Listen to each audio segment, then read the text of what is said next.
حدیث نمبر 62 عن حمام بن الحارث ان رجلا جعل يمدح عثمان فعمد المقداد فجثى على ركبتيه وكان رجلا ضخما فجعل يحثو في وجهه الحصى فقال له عثمان ما شأنك فقال ان رسول الله صلى الله عليه وسلم قال اذا رأيتم المداحين فاحثوا في وجوههم التراب رواہ مسلم کتاب الزہد۔ سیدنا حمام ابن حارث رضی اللہ عنہ سے روایت ہے کہ ایک آدمی سیدنا عثمان رضی اللہ عنہ کے منہ پر ان کی تعریف کرنے لگا فیس ٹو فیس، تو سیدنا مقداد رضی اللہ عنہ قصداً اپنے گھٹنوں کے بل بیٹھ گئے جیسے تحیات میں بیٹھے، اور وہ موٹے تھے اور تعریف کرنے والے کے منہ پر کنکریاں ڈالنے لگے، وہ جو باریک سی ہوتی ہے نا، ریت سی۔ تو سیدنا عثمان رضی اللہ عنہ نے اس سے کہا یہ تم کیا کر رہے ہو؟ تو انہوں نے عرض کیا رسول اللہ صلی اللہ علیہ وسلم نے فرمایا جب تم روبرو تعریف کرنے والے کو دیکھو تو ان کے چہروں پر مٹی ڈالو، یعنی میں حضور صلی اللہ علیہ وسلم کی حدیث کی یا آپ کے حکم کی تعمیل کر رہا ہوں۔ اب اس کی وضاحت ہے۔ حمام بن حارث سے روایت ہے ان رجلا جعل يمدح عثمان، کہ ایک شخص نے عثمان رضی اللہ عنہ کی تعریف شروع کر دی۔ مدح کہتے ہیں خوشامد کو، غیر واقعی اوصاف پر تعریف، ایسی باتوں کا بیان کرنا کسی میں جو اس میں ہو ہی نہ۔ وَيُحِبُّونَ أَن يُحْمَدُوا بِمَا لَمْ يَفْعَلُوا، منافقین کی صفت قرآن مجید میں کیا بتائی گئی کہ وہ پسند کرتے ہیں کہ ان کی تعریف اس بات پر کی جائے جو ان میں ہے ہی نہیں، جو انہوں نے کیا ہی نہیں، ان کاموں پہ بھی ان کو تعریف ملے، شاباش ملے جو ان کے نہیں، کسی اور کا کام ہے۔ فعمد المقداد، تو مقداد جو تھے انہوں نے کیا کیا، انہوں نے قصداً قصد کیا، یعنی ارادہ کیا۔ فجثى على ركبتيه، تو اپنے گھٹنوں کے بل بیٹھ گئے، آگے ہو گئے۔ اور گھٹنوں کے بل اس طرح انسان بیٹھا نا، پاؤں پیچھے سے اونچے کر کے، جیسے کوئی کچھ کرنے لگا ہو، کوئی اقدام کرنے لگا۔ وكان رجلا ضخما، اور وہ ذرا بھاری جسم کے تھے۔ فجعل يحثو، تو وہ گرانے لگے، پھینکنے لگے۔ حثا يحثو ہوتا ہے پھینکنا، اور حسی کہتے لب کو، لب بھر کے کسی پہ کچھ ڈالنا۔ فی وجهه، ان کے چہرے پر، الحصا کنکریاں۔ فقال له عثمان، تو عثمان کہنے لگے ما شأنک، یہ کیا کر رہے ہو؟ فقال، تو کہنے لگے ان رسول اللہ صلی اللہ علیہ وسلم قال، کہ رسول اللہ صلی اللہ علیہ وسلم نے فرمایا اذا رأیتم المداحین، جب تم دیکھو مداحین کو۔ مداح کون سا صیغہ ہے؟ مبالغہ کا، بہت زیادہ تعریف کرنے والے، غیر حقیقی باتیں کرنے والے۔ فاحثوا فی وجوہہم التراب، تو ڈالو ان کے چہروں پر مٹی۔ حضرت عمر فاروق کہتے ہیں کہ المدح الذبح، مدح کیا ہے؟ ذبح، کسی کو ذبح کرنا، ایسی تعریف کہ جو دوسرے کی گردن توڑ دے، یعنی اس کو بیکار کر دے، نکما کر دے، جس میں مبالغہ ہو۔ مبالغہ اور اس تعریف یہ سخت ناپسندیدہ ہے، یہ شیطان کا حملہ ہے، اس سے منع کیا گیا۔ یعنی یہ دراصل شیطان تعریف کی شکل میں، اس شخص کی شکل میں چھپ کے آتا ہے آپ پہ حملہ کرنے کے لیے، آپ کو بگاڑنے کے لیے، نکما کرنے کے لیے۔ ایک اور حدیث میں آتا ہے، حضرت انس سے روایت ہے، ایک مرتبہ ایک شخص نے نبی صلی اللہ علیہ وسلم کو مخاطب کر کے کہا اے محمد، ہمارے سردار اور ہمارے سردار کے بیٹے، اے ہمارے ہم میں بہترین اور ہمارے بہترین کے بیٹے، یا سیدنا وابن سیدنا وخیرنا وابن خیرنا، یعنی یہ ایک لچھے دار تعریف شروع کر دی اس نے۔ تو رسول اللہ صلی اللہ علیہ وسلم نے فرمایا لوگو، تقوی کو اپنے اوپر لازم کر لو، شیطان تم پر حملہ نہ کرے۔ میں صرف محمد بن عبداللہ ہوں، اللہ کا بندہ اور اس کا رسول ہوں۔ اللہ کی قسم مجھے یہ چیز پسند نہیں کہ تم مجھے میرے مرتبے کو بڑھا چڑھا کر بیان کرو۔ وہی مرتبہ کافی ہے جو اللہ کے ہاں، یعنی اللہ کے ہاں جو میرا مرتبہ ہے اس سے بڑھا کے تم کچھ بیان کرو، مجھے یہ پسند نہیں۔ اب آپ دیکھیں کہ دنیا میں کوئی ہماری لمبی چوڑی تعریف کر رہا ہے، تعریفوں کے پل باندھ رہا ہے، بات سے بات نکال رہا ہے، اور اللہ تعالیٰ غضبناک ہو کے دیکھ رہا ہے، تو کچھ حاصل، کچھ فائدہ، کچھ بھی نہیں۔ ایک اور موقع پر آپ صلی اللہ علیہ وسلم نے کسی کو سنا وہ دوسرے کی اس طرح کی تعریف کر رہا تھا. آپ نے فرمایا تم نے اپنے ساتھی کی گردن توڑ دی. اور آپ نے یہ جملہ کئی بار فرمایا. اگر تمہیں کسی کی تعریف کرنی ضروری ہو تو یہ کہو کہ میں اس کے بارے میں یہ خیال کرتا ہوں, باقی اللہ کو پتا ہے, میرا اس کے بارے میں یہ گمان ہے, باقی اللہ جانتا ہے. اور اللہ کے سامنے کسی کی صفائی پیش نہ کرے, کیونکہ اللہ تو خود سب سے زیادہ جانتا ہے. یعنی بعض اوقات یہ ہوتا ہے نا کہ کوئی شخص کسی کی بات کرے تو فوراً ہم بیچ میں کاٹ کے کہتے ہیں نہیں وہ ایسا نہیں ایسا ہے, لیکن ہم اللہ کو نہیں بتا سکتے کون کیسا ہے. کیوں؟ کیونکہ اللہ کو تو پہلے ہی پتا ہے کون کیسا ہے. ایک اور روایت میں آتا ہے نبی صلی اللہ علیہ وسلم نے ایک شخص کو کسی کی تعریف کرتے ہوئے سنا اور وہ مبالغہ کر رہا تھا, تو آپ نے فرمایا تم نے اس کو ہلاک کر دیا, تم نے اس کی پیٹھ توڑ دی. حضرت عمر کے سامنے ایسے ہوا تو نے کہا کہ تم نے اس کو زخمی کر دیا. اب ان ساری باتوں سے کیا پتہ چلتا ہے؟ نمبر 1, غیر حقیقی تعریف قطعاً نہیں کرنی چاہیے. جو چیز کسی میں ہے نہیں اس کو مت بیان کریں, یہ جھوٹ ہوگا. اگر وہ اس میں ہے تو اس کی حد کے اندر اس کا ذکر کرنا, اس میں کوئی حرج نہیں, جیسا کہ اگلی حدیث میں آئے گا.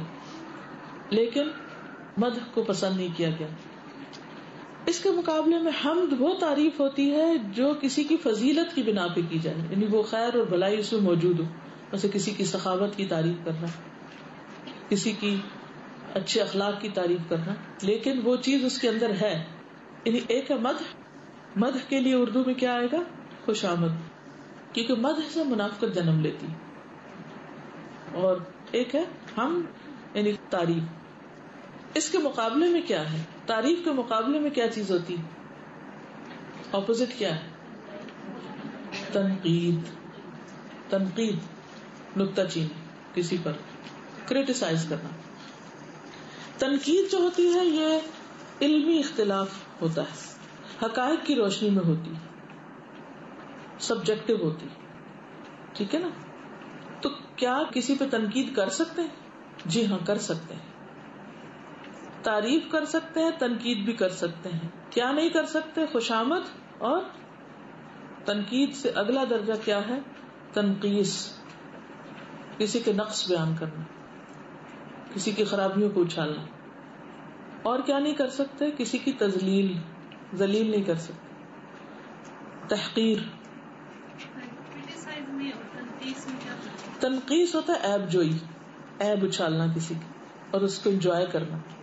تنقید ہوتا ہے کسی کا ٹھوس دلیل کی بنا پر کسی سے رائے میں اختلاف کرنا, یعنی علم کی بنیاد پر, ان کے سامنے یا پیچھے کسی بھی طرح. جیسے فلاں راوی ضعیف ہے, یہ کیا ہے؟ تنقید ہے یا تنقیس ہے؟ ابھی تک ہم پڑھتے ہیں نا, حدیث کی کتابیں بھری پڑی ہیں اس سے. یہ مدلس ہے, اگر آپ نے علوم الحدیث پڑھا, یہ ضعیف ہے, یہ کذاب ہے, یہ متروک ہے, یہ پڑھتے ہیں نا. یہ کیا ہے؟ تنقید ہے. اس کی اجازت ہے, یہ غیبت نہیں ہے. لیکن تنقید کی سالڈ بنیاد ہوتی ہے, علم پر مبنی ہوتی ہے تنقید, ظن و گمان پر مبنی نہیں ہوتی, سنی سنائی باتوں پر مبنی نہیں ہوتی. کہ وہ کوئی کہہ رہا تھا فلاں جو ہے نا وہ تو یہودیوں کا ایجنٹ ہے, تو میں بھی کہتی ہوں تو وہ ہے. وہ کیا دلیل ہے تمہارے پاس؟ کوئی علمی دلیل؟ دلیل تو کوئی نہیں. کس سے سنا؟ کہاں پڑھا؟ کیا اس شخص سے پوچھا جس کو ایجنٹ کہہ رہے ہو تم؟ نہیں, وہ بھی نہیں پوچھا. یہ ہے تنقیس. بلکہ طعن و تشنیع, الزام تراشی, بہتان لگانا, پھر اور زیادہ اوپر لائن چلی جاتی. تو تنقیس کیا ہے؟ کسی کی عیب جوئی. عیب جوئی مثلاً کیا ہوتی ہے؟ فلاں بڑا کنجوس ہے, فلاں جو ہے وہ ایسا اور ویسا ہے. یہ جو تنقیس ہے یہ کس لیے ہوتی ہے؟ تذلیل کے لیے, تحقیر کے لیے. تحقیر کیا ہوتی ہے؟ کسی کو بلٹل کرنا, حقیر جاننا, چھوٹا کرنا, سنب کرنا کسی کو. بیٹھ جاؤ, تمہیں کچھ نہیں آتا, کچھ نہیں جانتے تم, جاہل کہیں کے, بے وقوف, بدھو. یہ تنقیس, تحقیر, تذلیل, اس سے بچنا چاہیے. لیکن علمی اختلاف جائز ہے بلکہ ضروری ہے. مثلاً اگر کسی نے کوئی حدیث بیان کر دی جو حدیث ہے ہی نہیں, اب آپ کسی کو بتاتے ہیں کہ یہ حدیث نہیں ہے, اس شخص نے غلط کہا, تو آپ کس کا دفاع کر رہے ہیں؟ نبی صلی اللہ علیہ وسلم کا, کہ آپ کے اوپر ایک جھوٹی بات لگائی جا رہی جو آپ نے فرمائی نہیں. بعض اوقات کچھ لوگ کسی کتاب کے ریفرنس سے بالکل غلط بات بتاتے ہیں, جی فلاں کتاب میں لکھا, حالانکہ لکھا ہی نہیں ہوتا. اب آپ کو پتا ہے کہ اس میں ایسا نہیں لکھا, تو آپ کو کیا فرض بنتا ہے؟ اگر آپ کو پتا ہے, اگر نہیں پتا تو زبان کھولنے کا حق نہیں, اور اگر پتا ہے تو آپ ود ریفرنس بتا سکتے ہیں, جی کل استاذہ آپ نے یہ حدیث کوٹ کی تھی, میں نے جا کے چیک کی ہے, اس میں یہ لفظ ایسے نہیں ایسے ہے. یہ آپ کو پورا حق ہے. اس میں نہ دیکھیں کوئی ماں باپ ہے, نہ دیکھے کوئی استاد ہے, نہ دیکھے کوئی بڑا ہے, نہ دیکھے کوئی چھوٹا ہے. کیوں؟ یہ دین کا معاملہ ہے. کیونکہ استاد بھی اور ماں باپ بھی اور بڑے بڑے علماء بھی اور بڑے بڑے بزرگ بھی بھولنے والے انسان ہوتے ہیں, وہ معصوم نہیں ہوتے. ٹھیک ہے نا؟ یعنی بعض اوقات ایک لفظ کو ایک طرح پڑھنا چاہیے, انسان کسی اور خیال میں تو کچھ اور منہ سے نکل جائے. تو باقی سب کو اللہ نے آنکھ اور کان دیے, ان کا فرض بنتا ہے کہ وہ دوسرے کی اصلاح کرے. بھائی نہیں, یہ ایسا نہیں, ایسا ہے. حضرت ابوبکر اور عمر کے درمیان ایسے بہت سے علمی اختلاف ہوتے تھے, اور ان کی محبت کبھی کم نہیں ہوئی. یہ چیزیں محبت کم نہیں کرتی, یہ چیزیں محبت میں اضافہ کرتی ہیں. مجھے شکر گزار ہونا چاہیے ان لوگوں کا کہ جو میری ایسی غلطی کی مجھے نشاندہی کرے, مجھے بتائیں کہ دیکھیں آپ نے یہ ایسا کہا, ایسا نہیں ایسا تھا, تو مجھے بھی اس کی اصلاح کر لینی چاہیے, اس میں ناراضگی کا اظہار نہیں کرنا چاہیے. اب دیکھیے حدیث میں مدح, خوشامد, ان چیزوں کو تو منع کیا گیا, ایسی تعریف کو تو منع کیا گیا, لیکن تنقید کو کہیں بھی منع نہیں کیا گیا. ہاں, عیب جوئی کو منع کیا گیا, غیبت کو منع کیا گیا, بہتان ترازی کو منع کیا گیا. کس چیز کو نہیں منع کیا گیا؟ تنقید کو. اچھا, ہم کریٹیسائز کرنے کو نیگیٹو معنوں میں اصل میں لیتے ہیں, اردو میں ہم نے اس کا نیگیٹو مطلب بنایا ہوا ہے, اور کرتے بھی نیگیٹو انداز سے ہیں. طریقہ بھی ہمارا ایسا ہی ہوتا ہے پھر, جس کی وجہ سے وہ ایک صحیح بات بھی غلط ہو جاتی. تو ان سب چیزوں کا فرق آپ کو معلوم ہونا چاہیے. ٹھیک ہے؟ کس کس کا؟ مدح, حمد, تنقید, تنقیص, تذلیل, تحقیر, تشمیع. یہ ہمیں پتہ نہیں ہوتا نا, تو جہاں ہم نے تعریف کرنی ہوتی ہے وہاں ہم تنقید شروع کر دیتے ہیں, جہاں تنقید کرنی ہوتی ہے وہاں تعریف شروع کر دیتے ہیں, اور جہاں تنقید کرنی ہوتی ہے وہاں تنقیص شروع کر دیتے ہیں, تحقیر شروع کر دیتے ہیں, اور گڑبڑ کر کے گھر آ جاتے ہیں. نیکی کمانے گئے تھے, عمل بھی برباد کر کے آ گئے, کیونکہ ناسمجھی ہے, پتہ ہی نہیں ہے کہ کون سا کام کتنا کرنا ہے.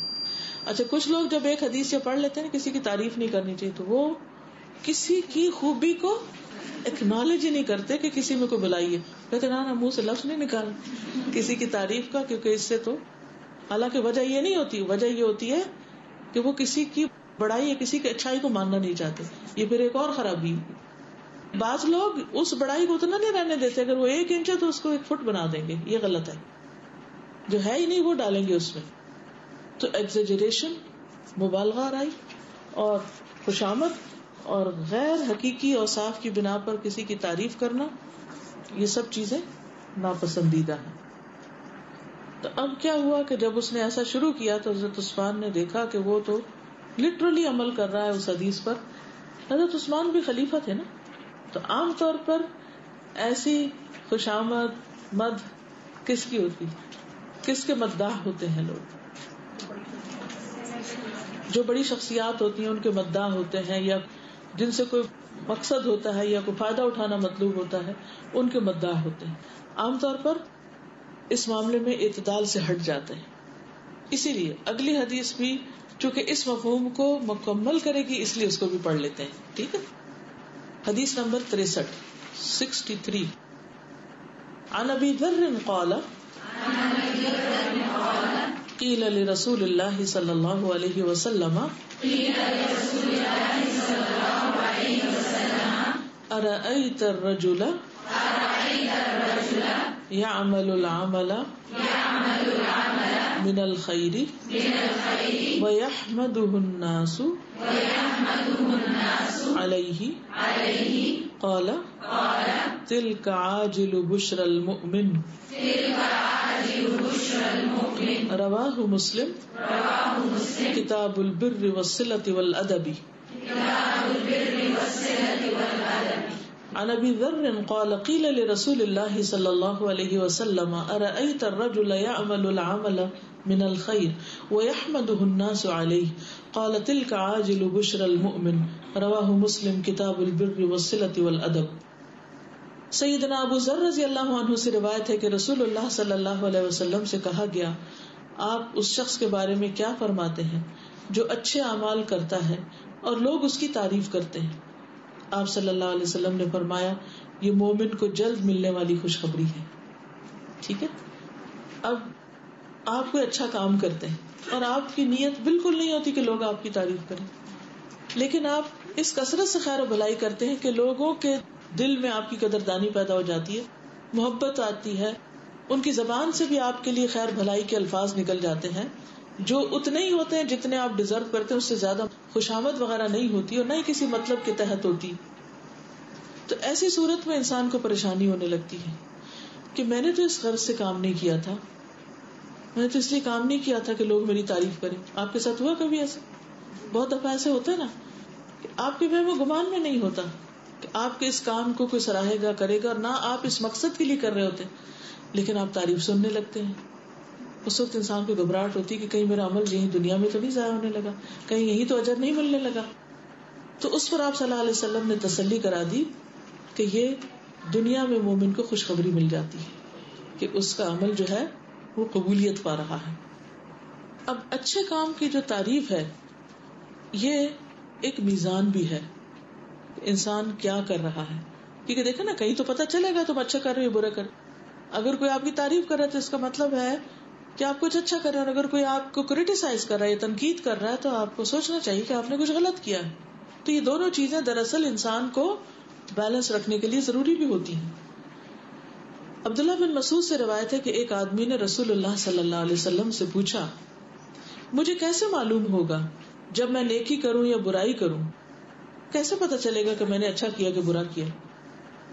نبی صلی اللہ علیہ وسلم نے فرمایا جب تمہارے ہمسائے کہیں کہ تم نے اچھا کام کیا, جب تمہارے ہمسائے کہیں کہ تم نے اچھا کام کیا تو تم نے اچھا کام ہی کیا, اور جب وہ کہیں کہ تم نے برا کام کیا تو تم نے برا کام ہی کیا. تو تمہارا گواہ کون ہے اور ان کی گواہی قبول بھی ہوگی. تو اب آپ دیکھیے کہ آپ کے ہمسائے آپ کے بارے میں کیا رائے رکھتے ہیں. اب آپ نے یہ نہیں کہا کہ ہمسایوں کی تعریف مت کرنا. یاد رکھیے جس تعریف سے منع کیا کہ جو ناپسندیدہ ہے وہ کیا ہے, ایگزیجریشن والی اور خوشامد, فلیٹری. دنیا میں اچھی شہرت ہونا جنتی ہونے کی علامت بھی.